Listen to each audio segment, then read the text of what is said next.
Hi, I'm Dr. Stacey Bean. Let's talk about gut health.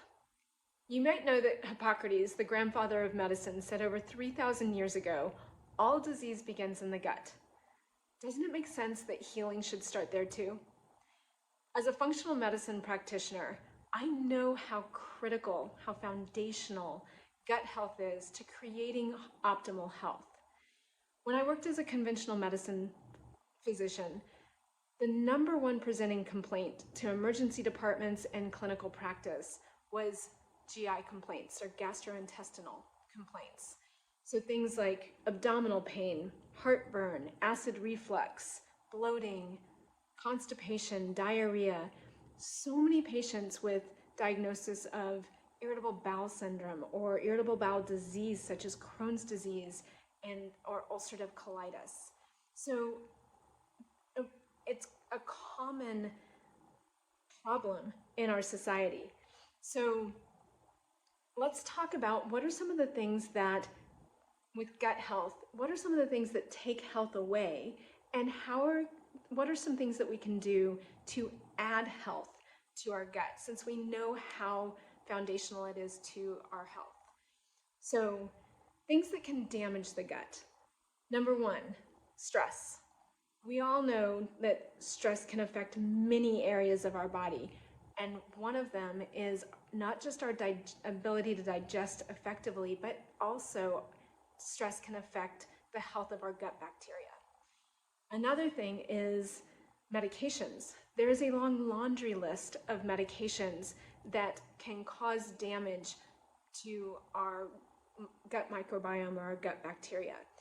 A short list of that would be things like antibiotics, nonsteroidal anti-inflammatories, acid blockers such as Prilosec and Nexium, which are proton pump inhibitors, or H2 blockers such as Zantac and Pepcid.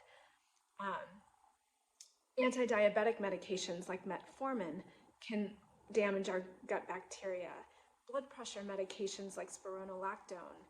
Long-term use of birth control pills, and those are just a few of the medications that can actually damage our gut bacteria. Other things are artificial sweeteners, can damage our gut microbiome. Processed foods, which have the added sugars, food additives, preservatives, emulsifiers, those are all known to damage our gut bacteria and our digestive system. And then excessive alcohol is another thing that can damage our gut and cause inflammation.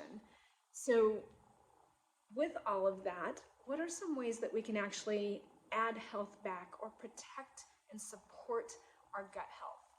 Well, one would be avoiding or limiting some of those things that damage it, right? So reducing the amount of or overuse of antibiotics and only using them when we need to.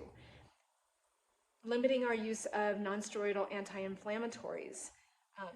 Discontinuing or avoiding artificial sweeteners. Eliminating or reducing the amount of processed foods that we eat. You can even do an elimination diet to see if there's foods that you are consuming that are causing inflammation with you. Like, are you sensitive to gluten, dairy, soy, and some of those things? And which ones are specific for you? Other things that you can do to, that would be to, like, by eliminating some things that, that are taking health away. The other things are you can actually, there's some things you can do that actually support your gut bacteria, like the healthy gut bacteria, and that's eating lots of soluble fiber.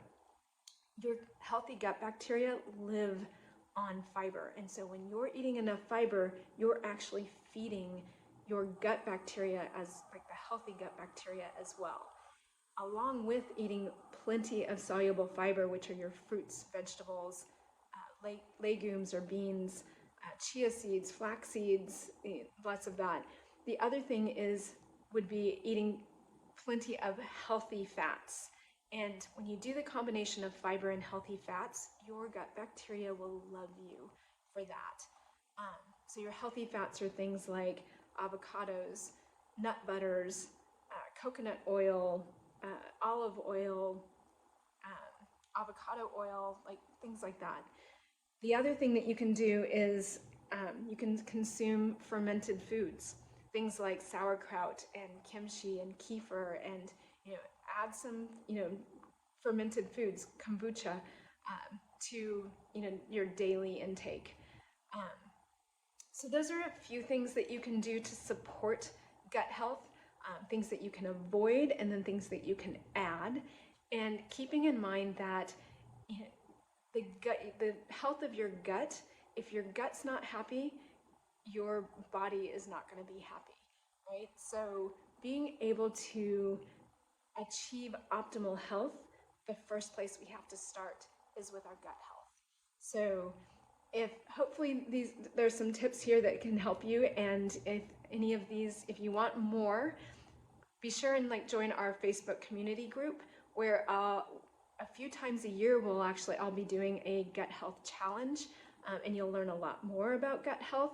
The other is there's if you want more information of how to either join my courses to learn more about your body and its needs and how to achieve optimal health, you can schedule a discovery call with me, and we can either see if joining the Facebook community group or joining one of the courses with group Q&A calls, live Q&A calls, or working with me one-on-one individually, where you get accountability and we actually personalize a roadmap for you to achieve your optimal health through functional medicine, laboratory testing, and supplements if you need them, as well as different diet and lifestyle modifications.